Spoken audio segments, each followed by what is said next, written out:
Nós estamos aqui no município de Nova Lima, aqui é Honório Bicalho. Em Honório Bicalho nós temos a ETA, que é a Estação de Tratamento de Água da Copasa, que capta a água do Velhas e leva para a região metropolitana. Cerca de 60% do abastecimento da região de BH, Belo Horizonte, vem exatamente aqui do Rio das Velhas. E 40% da água da região metropolitana vem daqui. Então isso mostra a importância do rio para nós.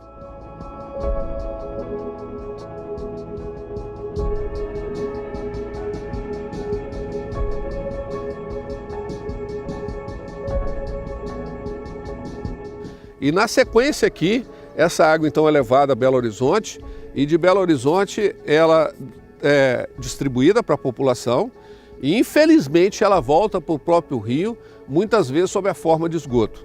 Nós estamos hoje com uma vazão aqui no Velhas de cerca de 9,5, às vezes 10.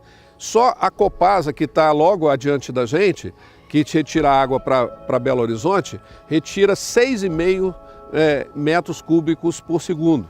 Então praticamente sobra cerca de 3 metros cúbicos de rio. E isso significa uma morte lenta do rio.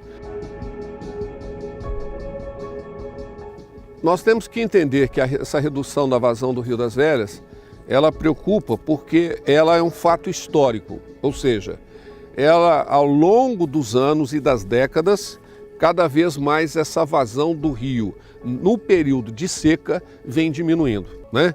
E isso diz de um problema estrutural, não é um problema momentâneo ou um problema pontual. Diz de um problema de intervenções que estamos fazendo no solo, na região da bacia como um todo e que está comprometendo a vitalidade do rio.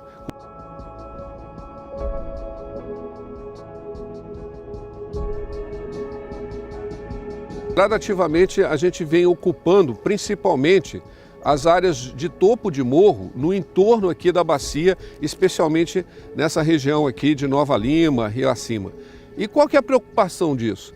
É porque o topo de morro normalmente é a área onde você tem mais capacidade de infiltração da água.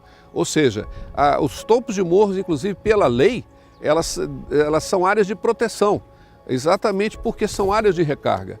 E são áreas onde nós estamos fazendo florestas de prédios. Se a gente continuar destruindo o nascente, impermeabilizando o solo, tirando as águas todas para mineração, nós não vamos ter condição de ter uma vazão de rio suficiente para, inclusive, abastecer a capital.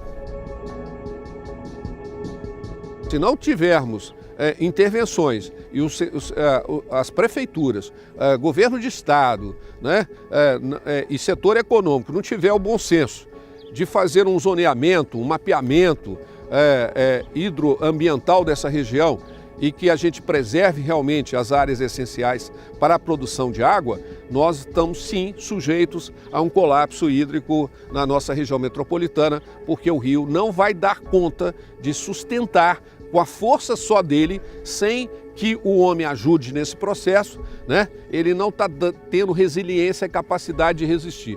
Então, se nós não mudarmos a nossa lógica, nós vamos, com certeza, comprometer a vitalidade do nosso rio e a nossa própria vitalidade.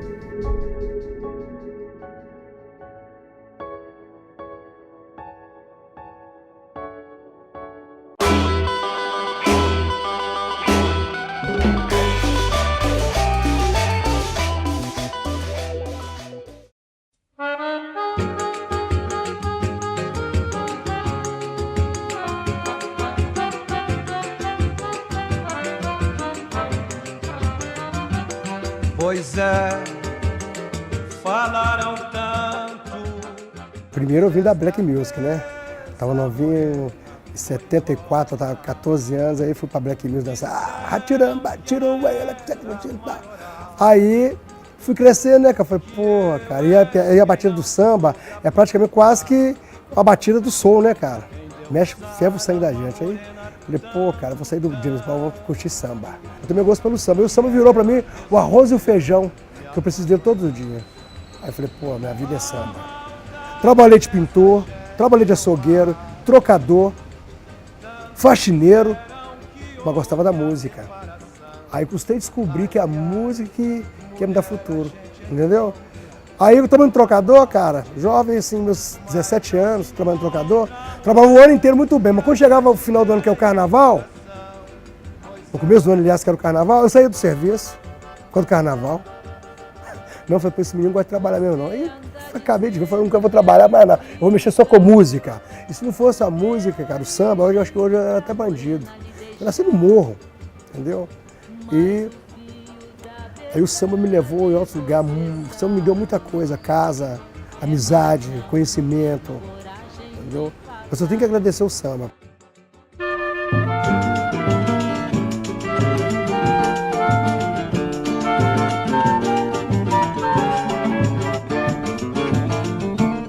Você diz que me dá casa e comida, boa vida e dinheiro pra gastar. O que há, minha gente, o que há? Tanta bondade que me faz desconfiar. Laranja madura na beira da estrada, ou tá bichado, ó Zé, ou tem marimbondo no pé. Eu adorava esse samba, cara, que samba era uma história. Foi o primeiro samba que eu ouvi aqui na minha casa, quando entrou um rádio lá, que eu já estava cansado de ouvir meu pai cantar, e meu pai comprou um rádio, e eu comecei a ouvir a história do samba. Atolfo Alves, esse Geraldo Pereira, Clara Nunes, um grupo daqui chamava Difusores do Samba, que é quase da mesma época. Aí o samba entrou na minha veia de vez, nunca mais larguei o samba. E só vou largar o samba quando eu morrer. E muita gente acha que o samba só existe no Rio e São Paulo, e na Bahia, que em Minas não existe. O nosso samba ele é invisível, e não é. O invisível está aí, nosso samba. Muita gente boa. A Cantores do Rio de Janeiro gravou o samba mineiro. São Paulo gravou o samba mineiro. E eu acho assim, eu convido todo mundo para defender essa bandeira. É o samba mineiro. Laranja madura, na beira da estrada, da bichada Zé, ou tem marimbondo no pé. Samba, como se diz, o samba é samba em qualquer lugar.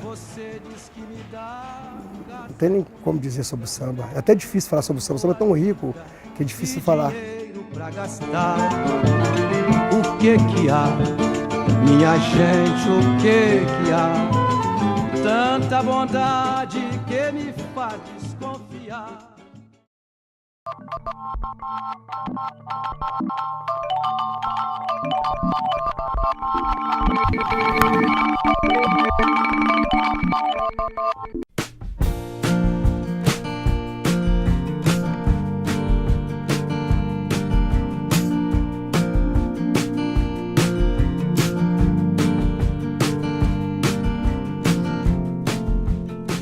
Esse aplicativo ele foi desenvolvido por uma equipe multidisciplinar formada por professores da Faculdade de Medicina da UFMG, da Escola de Enfermagem, alunos de graduação da Medicina, técnicos do Centro de Informática em Saúde da Faculdade de Medicina, com o objetivo de fornecer diretamente da ciência para a gestante as melhores informações a respeito do pré-natal, parto e pós-parto. Foi feito com uma linguagem bastante acessível, embora o forte dele seja trazer informações de base científica, ele basta que a gestante baixe, entre em qualquer loja de aplicativo, iOS ou Android, e procure por Meu Pré-Natal. Ela baixa o aplicativo para o seu telefone celular e imediatamente começa a usar.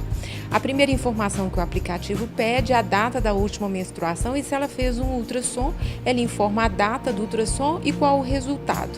A partir daí, o aplicativo gera uma série de informações importantes e de funcionalidades. Eu conheci esse aplicativo através da doutora Zilma, que ela me indicou, através do meu pré-natal, que eu fiz lá no Hospital das Clínicas, que o meu parto era de risco, Então eles me indicaram para poder ter mais conhecimento mesmo, e tirar todas as minhas dúvidas que eu precisava. Eu indicaria porque esse aplicativo ele vai ajudar muito as pessoas, e as mães, principalmente de primeira viagem, porque o que acontece? A gente em si, como não tem conhecimento, não tem às vezes um próprio profissional do lado para a gente poder tirar as dúvidas, a gente acaba recorrendo ou a ele ou então ao Google mesmo, que muitas pessoas vão atrás, então ele mesmo é bem completo. Então você pode realmente já recorrer dentro dele que você vai sair bem, entendeu? Aí você anota um pouquinho, vai lá no profissional e tira a dúvida se realmente você não entendeu.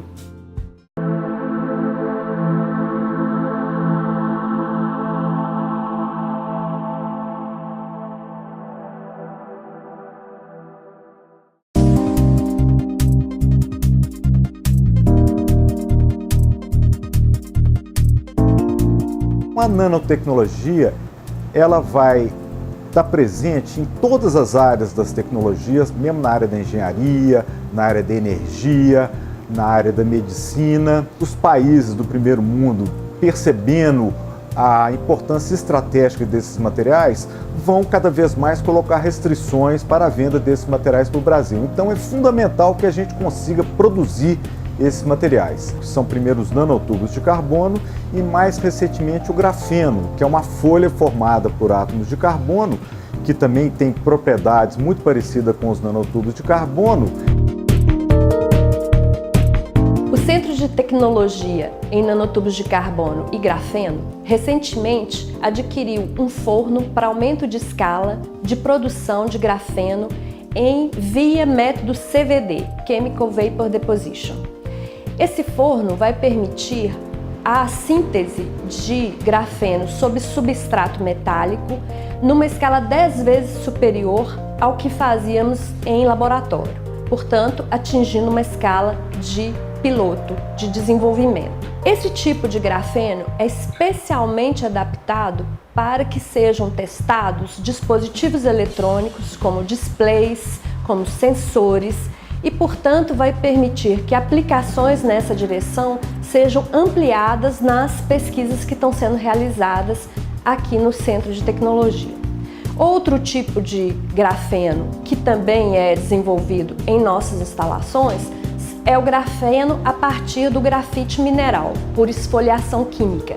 Esse tipo de grafeno é, em nossa infraestrutura e com nossa equipe, utilizado para aditivação de plásticos e borrachas, como por exemplo os adesivos epóxis, as tintas baseadas em epóxi, assim incorporando nesses materiais poliméricos propriedades avançadas do ponto de vista de resistência mecânica, resistência química à corrosão, a ambientes agressivos, resistência à abrasão, que é uma demanda muito grande da aplicação de epóxi nos dias atuais.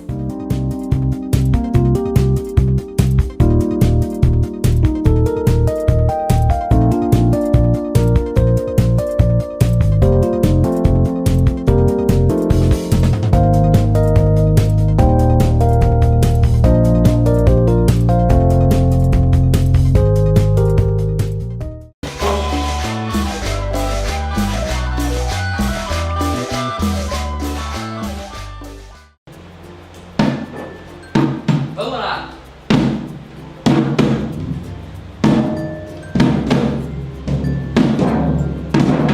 Isso!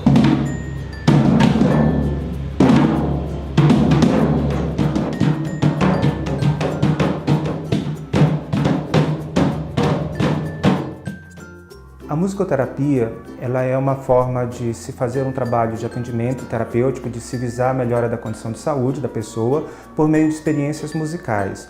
O projeto surgiu em 2011, a partir principalmente do contato com famílias que gostariam de receber o atendimento de musicoterapia para crianças com necessidades especiais. Em geral, a musicoterapia promove uma melhora da comunicação, melhora da linguagem, a melhora da interação social, melhora de aspectos cognitivos, de aspectos motores, enfim, todas as áreas de funcionamento humano podem ser beneficiadas através do trabalho da musicoterapia.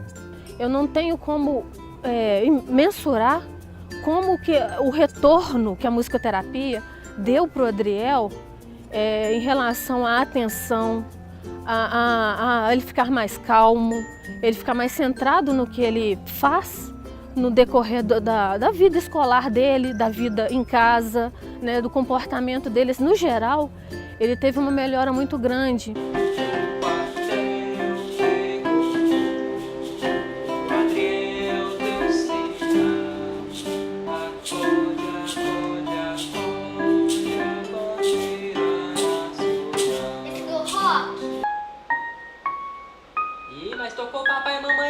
Aqui em Minas Gerais, mais especificamente em Belo Horizonte, nós somos o único serviço que oferece atendimento gratuito de musicoterapia à população com necessidades especiais. Aqui no caso desse projeto, crianças, adolescentes, adultos que tenham distúrbios do desenvolvimento. Para a pessoa poder participar do projeto Musicoterapia nos distúrbios do neurodesenvolvimento, inicialmente ela precisa fazer um cadastro. Então ela pode entrar em contato com a gente pelo telefone 3409-7483 ou vir pessoalmente aqui no Laboratório de Musicoterapia preencher esse cadastro. A partir desse cadastro, essa pessoa automaticamente entra na nossa lista de espera e quando surge a vaga, a gente chama para fazer uma triagem. A partir dessa triagem, a gente avalia se seria mais indicado para essa pessoa um atendimento individual ou em grupo, de acordo com as necessidades. Então, para alguns pacientes, isso vai ser a questão da comunicação. Para outros pacientes, vão ser aspectos cognitivos. Para outros, aspectos motores. Então, para cada paciente, na verdade, a gente tem um perfil de trabalho diferenciado, um plano de trabalho diferenciado e, consequentemente, também objetivos terapêuticos sendo alcançados diferenciados para cada um.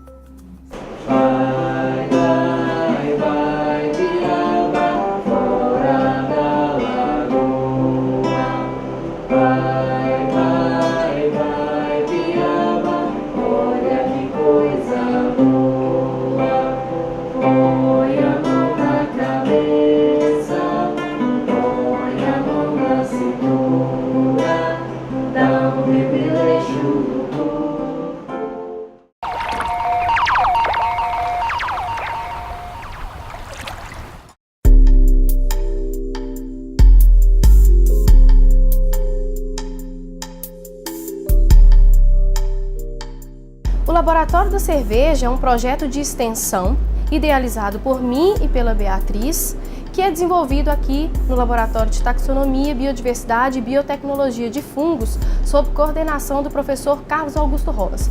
A proposta do nosso projeto é dar suporte técnico e científico por meio de análises microbiológicas aos produtores de cerveja, tanto caseiro quanto microcervejarias. A análise pode ser feita de duas formas. Primeiramente, a gente pode receber as amostras individuais de cerveja finalizada, ou seja, o produtor que tiver interesse de conhecer a qualidade microbiológica da sua cerveja, ou que aquele que perceber que está ocorrendo alterações de aroma, de sabor na sua cerveja, ele pode trazer essa cerveja para a gente, entrando em contato com a gente com antecedência, para a gente receber essa amostra e fazer a análise da cerveja. Mas nós também podemos atender as cervejarias da seguinte forma, fazendo um controle do processo de produção, um monitoramento completo do processo de produção. Logo após a conclusão das análises, nós elaboramos um laudo técnico que é entregue ao produtor, onde são apresentados os resultados. Nós também fazemos um acompanhamento de perto, dando todo o suporte necessário para que sejam tomadas medidas corretivas para eliminar a presença dessa contaminação na bebida.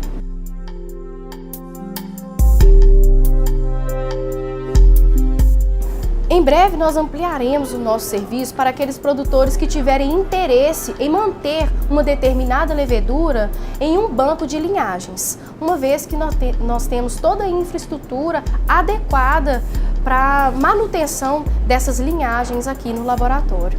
Além disso, nós também iremos oferecer cursos de produção de cerveja caseira.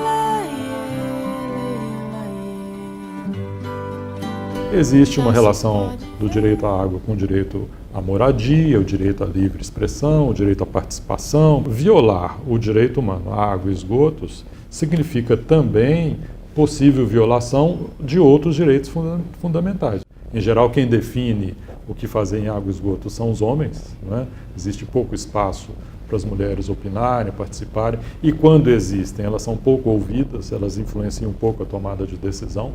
Então, essa relação transversal entre a violação do direito à água e esgotos e outros direitos humanos é muito central de se olhar, né?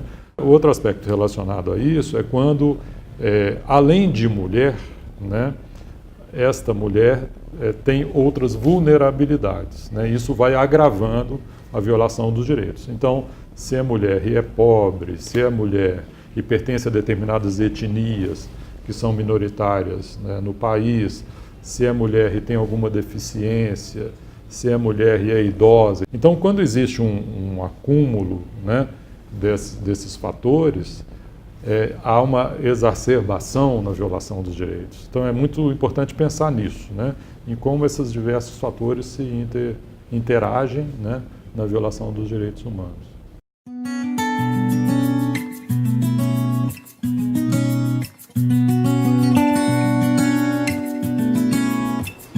Meu nome é Evanilda, eu sou de Teófilo Otoni. Minha mãe era lavadeira, então a gente tinha que ajudar nas lavagens de roupa. A gente ia para a escola, em vez de voltar para casa, a gente ia buscar as roupas para lavar. Chegava da escola com a roupa das clientes da minha mãe e almoçava e ia para o rio lavar roupa. Porque naquela época era gostoso que a gente lavava roupa no rio. Os rios não eram poluídos, era água muito limpinha, né? Tudo organizado, dava gosto de lavar. Mesmo que a gente trabalhava muito, a gente era feliz de estar ali nos rios lavando roupa, né? Era muita gente lavando. Eu aprendi, nunca me deixo, eu acho que é só depois de morrer, porque eu amo lavar roupa. Lava as daqui da minha casa, lava da minha nora, que eu gosto mesmo de lavar. Pena que não tem os rios para lavar as roupas, né? Tem que lavar nos tanques, mas eu amo lavar. Sou filha de lavadeira mesmo, com muito orgulho.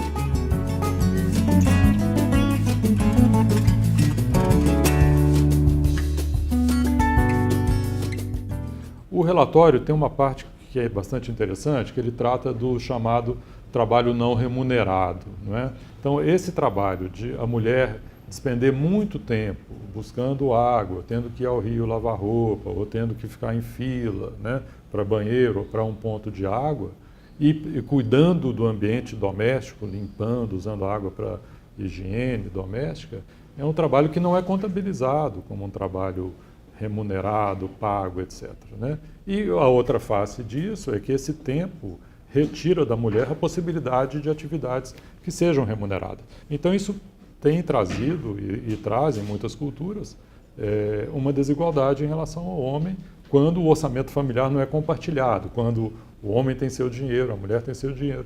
Então, o homem pode usar essa sua prerrogativa como um instrumento de poder, inclusive, né, subjugando ainda mais as mulheres. No caso das meninas, né, quando a menina é muito envolvida nessa tarefa, pode existir uma violação do direito à educação, porque ela deixa de ir à escola. Quando a escola não tem banheiros adequados, também afeta o direito à educação das meninas, né? Porque os meninos são menos impactados por isso.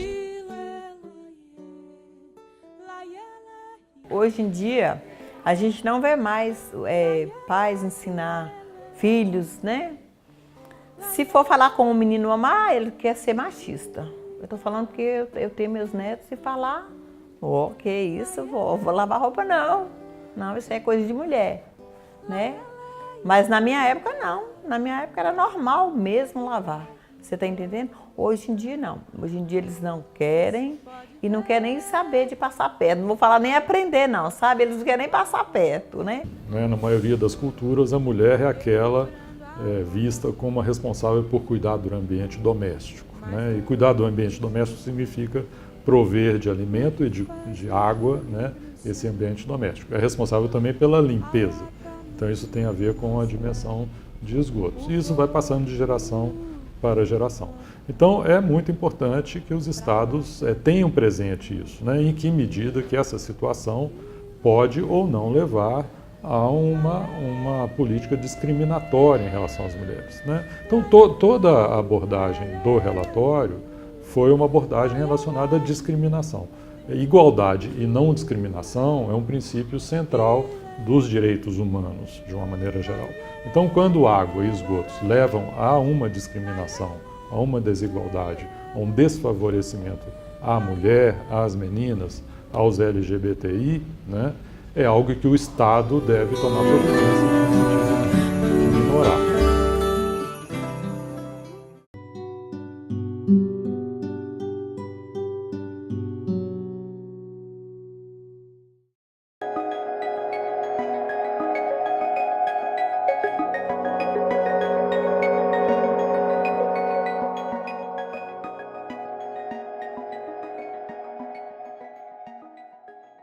O Centro de Coleções Taxonômicas da UFMG é um centro de referência em biodiversidade.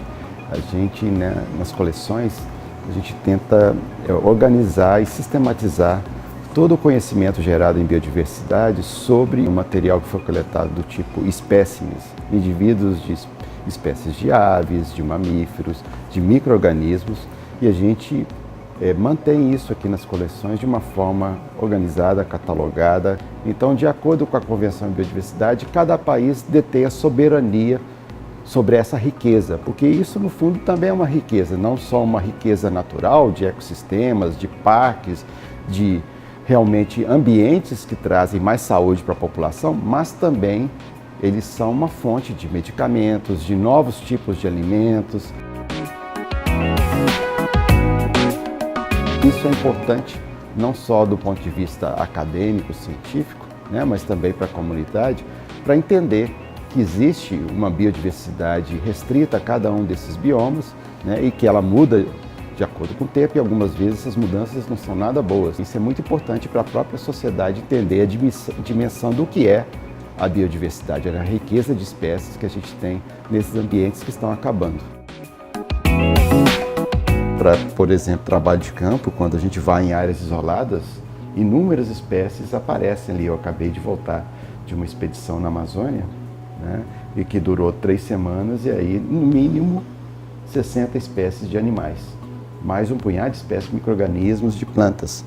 Então, assim, existe muito conhecimento ainda para ser gerado acerca da biodiversidade. Se a gente não conhece quantas espécies a gente tem, como é que a gente pode dizer qual valor tem essa biodiversidade para nós?